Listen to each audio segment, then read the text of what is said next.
See, if you know what your life work is, I encourage you to start working on it. If you can't do it all at one time, do just a little bit of it. And if you don't know what it is that you showed up to do, if you don't know why you're here, I encourage you to find out what your purpose is here. What is the meaning of your life? What will be different? Have you ever asked yourself that question? I've done that. I remember coming from a friend of mine's funeral, and I was reflecting on how much time I had left. And I went for a walk in a park thinking about this guy whose life was so promising. And I mean, he wasn't an old guy. He was quite young, in fact. And I thought about all of the things that he said he was going to do, and he never got a chance to do those things. And I started thinking about my own life and how much time I had left to do the things that I would like to do. And at that time, I wasn't sure what my life purpose was, what my life's work was. I wasn't sure about it at that time. And I thought about it quite a lot. I had some idea, but I wasn't convinced. And I don't think I felt worthy. I didn't believe that it could be me to do this kind of work that I'm doing right now. And I say to you that if you begin to take a conscious effort to find out what it is that you're supposed to do, I say that it can literally save your life. See, when you're going someplace and you already know how much you're going to make, you already know how far you can go, you're in a dead-end position. It erodes your self-esteem. It lowers your sense of yourself. It creates an inner turmoil. It creates an emptiness in you. So I say that your life is worth finding what it is that you're supposed to do. And I'm not saying quit your job. I'm saying find it and do just a little bit of it. When I wanted to become involved in speaking, I started just learning quotes, listening to other people's tapes, going to seminars, going to workshops, asking other people to help me. Just start working at it just a little bit, but do find out what your work is and hold on to it, and don't let your dream go. Don't let it go. Unless you've made some major mistakes in life, you haven't started living yet. So a lot of people, if you've never made any major blunders, made some major mistakes, lost some serious money, taken some serious risks, you haven't started living yet. You don't call that living. Not rocking the boat, going through life quietly, tiptoeing safely to an early grave. No. You got to take some chances. You want to bring some adventure to your life. See, a lot of people, because they don't want to make any mistakes, it takes us to the next level. A lot of people don't want to fail. Fear of failure, fear of success, and guess what else? Fear of the unknown. See, at some point in time, all of us have seen our destiny. I was 6 years old, a man by the name of Reverend Ed Graham, a Mount Zion Baptist Church in Miami. I was 6 years old right before Christmas. My mother was ill. We had no food in the house. And this tall, strapping man around 6'1" came to the door with a food basket in his hand. And he says, "Hello, is this the Brown family?" My mother said, "Yes. I understand that you have 2 sons and a daughter and that you have no food." "Yes, I'm from Mount Zion Baptist Church, and around Christmas time we pass out food baskets to needy families. Take the basket in behalf of the church and have a nice Christmas." And when he walked out, I said, "Oh boy, I'd like to be like that man."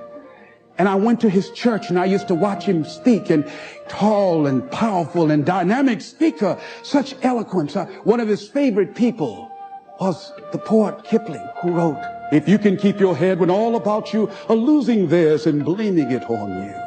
All of us have seen our destiny at some point in time, and we decided not to listen. We decided to ignore it and say, "No, that's not for me." Life came in and slapped us side the head, and we stopped dreaming anymore.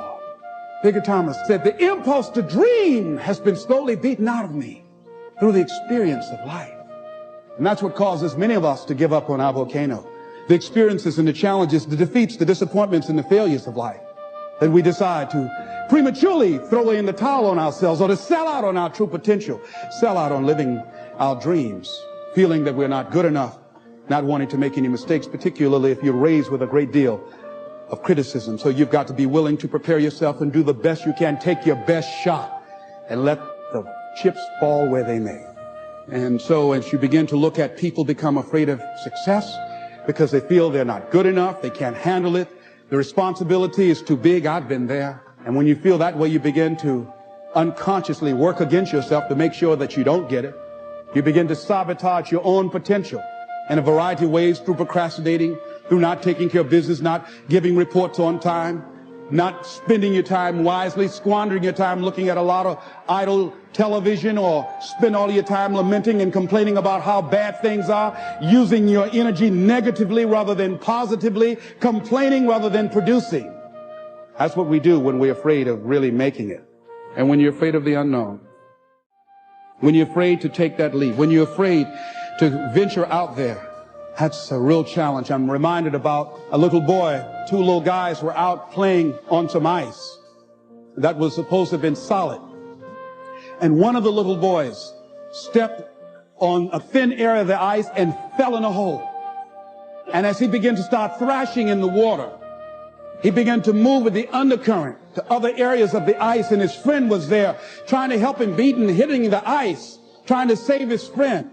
And he panicked, and he looked just a short distance away, and there was a tree, and he went and he ripped a branch off, and he came back trying to get his buddy out, and he just took the best he could and started scraping around the ice to make a circle. And when he did, he started beating on it and beating on it, and there, all of a sudden, the ice began to crumble, and he was able to pull his friend out to safety. When the paramedics finally got there, they saw what had happened, how thick the ice was. He saved the little boy's life, but what baffled them, they looked at the branch, and they looked at this little scrawny guy and said, how did he do this? It's impossible. They just went beating around the ice to see how thick it was, hearing the thumping sound. Said, how did he do that?